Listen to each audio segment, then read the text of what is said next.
शायद ही कोई ऐसा भारतीय होगा जिसे देश के राष्ट्रीय प्रतीक अशोक स्तंभ के बारे में जानकारी न हो, लेकिन बहुत कम ऐसे लोग होंगे जिन्हें यह पता होगा कि इसकी खोज किसने की थी। सारनाथ में अशोक स्तंभ की खोज कैसे और कब हुई, किसने की और यह राष्ट्रीय प्रतीक कैसे बना, इसकी कहानी बहुत रोचक है। आइए इसके बारे में जानते हैं। अशोक स्तंभ को भारत के महान सम्राट अशोक ने लगभग 250 ईसा पूर्व बनवाया था। और ऐसा नहीं है कि सिर्फ इकलौता स्तंभ था जो सम्राट अशोक ने बनवाया था।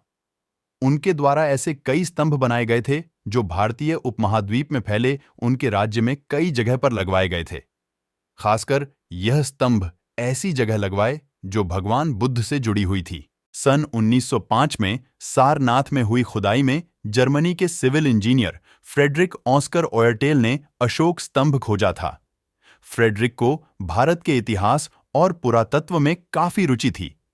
दरअसल उन्होंने इस एरिया की खुदाई चीनी यात्रियों की किताबें पढ़ने के बाद शुरू की थी, जो मध्यकाल के शुरू में सारनाथ के आसपास आए थे। आज अशोक स्तंभ सारनाथ में अपने मूल स्थान पर संरक्षित है और आगंतुकों के लिए देखने के लिए खुला है।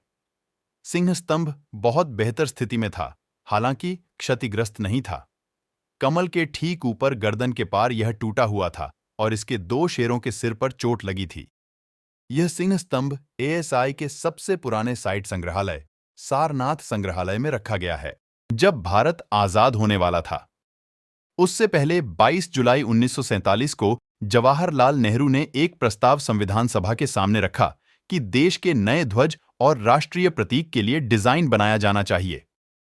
नेहरू ने साथ ही ये सुझाव भी दिया कि बेहतर हो हम इन चीजों में मौर्य सम्राट अशोक के सुनहरे दौर के शासनकाल को रखें। आधुनिक भारत को अपने इस समृद्ध और चमकदार अतीत के आदर्शों और मूल्यों को सामने लाना चाहिए। जवाहरलाल नेहरू ने संविधान सभा में इस बारे में आगे कहा, सम्राट अशोक का काल भारतीय इतिहास में ऐसा दौर था जिसे ध्यान रखना चाहिए, जिसमें हमने अंतर्राष्ट्रीय तौर पर छाप छोड़ी।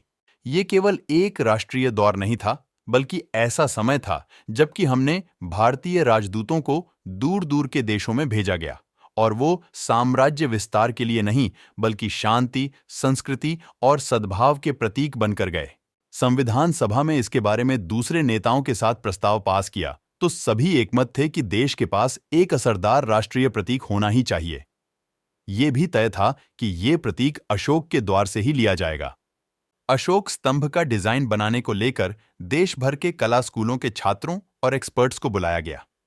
इस दौरान कई लोगों ने अपने अपने डिजाइन पेश किए, लेकिन संविधान सभा को इनमें से कोई भी डिजाइन पसंद नहीं आया। इसके बाद एक आईएएस ऑफिसर बदरुद्दीन तैयबजी की पत्नी सुरैया तैयबजी ने अशोक स्तंभ के ग्राफिक वर्जन को प्रिंट कराकर पेश किया, तो ये सभी को पसंद आया। वायसराय लॉज की प्रेस ने इसमें कुछ बदलावों के साथ इसे प्रिंट किया और तब से ही ये 4 शेर भारत के राष्ट्रीय प्रतीक बन गए। लेकिन कागजों में, दस्तावेजों और आपके पासपोर्ट पर जो अशोक स्तंभ आप देखते हैं, इसे बनाने का काम प्रख्यात चित्रकार और शांति निकेतन के कला शिक्षक नंदलाल बोस के एक शिष्य दीनानाथ भार्गव ने किया। इसी चित्र को उन्होंने संविधान के पहले पन्ने पर स्केच किया था। अशोक स्तंभ में दहाड़ते हुए एक जैसे शेर चारों दिशाओं स्तंभ के ऊपर बैठे हैं। ये चारों ताकत, साहस, गर्व और आत्मविश्वास के प्रतीक हैं।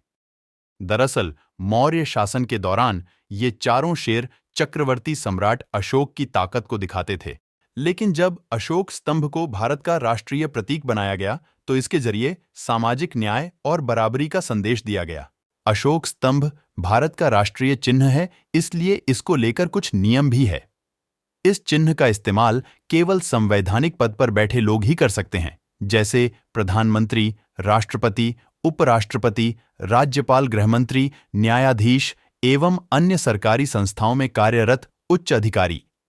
The emblems and names prevention of improper use act 1950 में लाया गया। इस नियम के तहत यदि कोई भी आम आदमी या कोई रिटायर्ड सरकारी अधिकारी बिना अनुमति के इस चिन्ह का इस्तेमाल करता है तो उसको 2 वर्ष की सजा और जुर्माना देना पड़ सकता है।